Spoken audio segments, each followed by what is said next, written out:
క్రీస్తునందు ప్రేమైన సహోదరి సహోదరులకు యేసుక్రీస్తు నామములో శుభములు. దేవుని యొక్క మహిమ మీ మీద ప్రకాశించుగాక. ఈరోజు దేవుడు మనకిచ్చిన మాట యోవేలు గ్రంథము 3వ అధ్యాయము 9వ వచనం.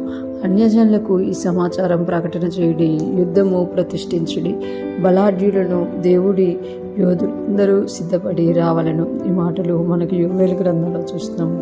యోవేలు గ్రంథం అన్యజనులందరూ ఎప్పుడైతే దేవునికి విరోధంగా లేచి దేవుని పిల్లల్ని పట్టుకొని పోయినరో అప్పుడు దేవుడు ఇక్కడ యోవేలు ప్రవక్తతో చెప్తున్నారు కదా, అన్యజనులకు ఈ సమాచారం ప్రకటన చేయడి అంటే అన్యజనులకి మాట తెలియచేయుడి అని అంటున్నామట. ఎవరైతే దేవుని పిల్లలకు విరోధంగా లేచారో, ఇశ్రాయేలుకు విరోధంగా లేచారో వారందరికీ కూడా దేవుడు తెలియజేస్తున్నారు కదా, ఆ అన్యజనులందరినీ ఈ సమాచారం తెలియజేయండి. ఏంటి అని అంటే యుద్ధము ప్రతిష్ఠించుడి అంటే యుద్ధము చేయండి. దేవుడు చాలాసార్లు చెప్తారు కదా, నీతో యుద్ధం చేయవారితో నేను యుద్ధం చేస్తాను, నీది పక్షమున నేను వ్యాజ్యం ఆడతాను అని చెప్పిన దేవుడు ఇక్కడ ఇశ్రాయేలీల పక్షమున మన పక్షమున కూడా యుద్ధమును ప్రతిష్ఠిస్తున్నారంట. దేవుడే యుద్ధం చేయవాడు, కానీ మనల్ని కూడా దేవుడు కలుపుకొని యుద్ధం చేస్తున్నారని ఇక్కడ చెప్తున్నారు అనమాట. బలాఢ్యులను దేవుడి యోధులందరూ సిద్ధపడి రావాలని, బలాఢ్యులను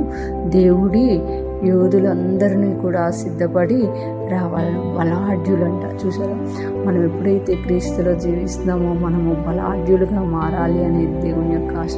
మనం ఎప్పుడైతే ఆత్మలో బలవంతులుగా మారుతామో అప్పుడు మనము దేవుడు యుద్ధాలు చేసినప్పుడు మనల్ని దేవుడు పిలుచుకొని తనతో పాటు యుద్ధం చేయడానికి మనల్ని తీసుకెళ్తారు అని ఇక్కడ తెలియచేయబడినారు. బలాఢ్యులని దేవుడి యోధులందరినీ కూడా సిద్ధపడి రావాలి. యోధులు కూడా అంటే ఆత్మీయంగా మనం యోధులుగా ఉండాలి.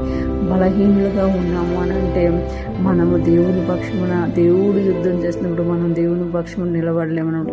కానీ ఎప్పుడైతే మనం ఆత్మీయంగా బలంగా ఉంటామో, ఆత్మీయంగా యోధులై ఉంటామో, అన్యజనులతో దేవుడు యుద్ధం చేసేటప్పుడు దేవుడు మనల్ని కూడా సిద్ధపడి రండి అంటే దేవుడు పక్షమున మనం యుద్ధం చేసేవారిగా ఉంటాము. ఎప్పుడైతే మనం చూస్తూ ఉంటామన్నమాట, దేవుడు ఇశ్రాయేలీలు ఇప్పుడు పాపంలో పడిపోయినా కూడా న్యాయాధిపతులను లేపుతూ వచ్చి వారిని రక్షించి వారికి నెమ్మది కలగజేశారు. అంతమంది ఇశ్రాయేలు ఉన్నప్పుడు ఒక్కలే లేస్తూ ఉండేవారు.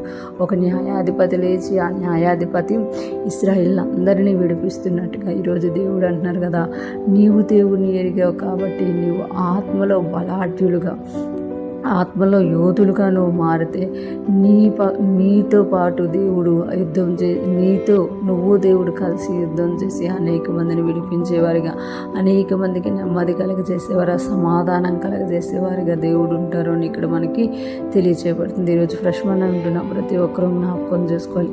మనం ఆత్మలో బలవంతులుగా ఉంటే, యోధులుగా ఉంటే, ఎప్పుడైతే దేవునికి అవసరమవుతుందో అప్పుడు దేవుడు మనకి మీరు సిద్ధపడి రండి అని అన్నారంటే సిద్ధముగా ఉంటే మనం అప్పుడు సిద్ధపడి దేవుని పక్షమున వెళ్తే మనం నిలబడితే చాలు, దేవుడే యుద్ధం చేసేవాడిగా ఉండి మన ద్వారా దేవుడు చేయాలనుకున్న కార్యాలని చేస్తారు. ఈరోజు ఫ్రెష్మన్ అంటున్న ప్రతి ఒక్కరూ కూడా ఆత్మలో బలవంతులుగా యోధులుగా మారుదముగాక, దేవుని చేతిలో ఆయుధాలుగా ఉంటూ అనేక మందిని దేవుని యొక్క రక్షణ చూపిస్తూ నశించిపోతున్న వారిని దేవుని యొద్దకు నడిపిస్తూ నెమ్మది కలుగజేయుదుముగాక.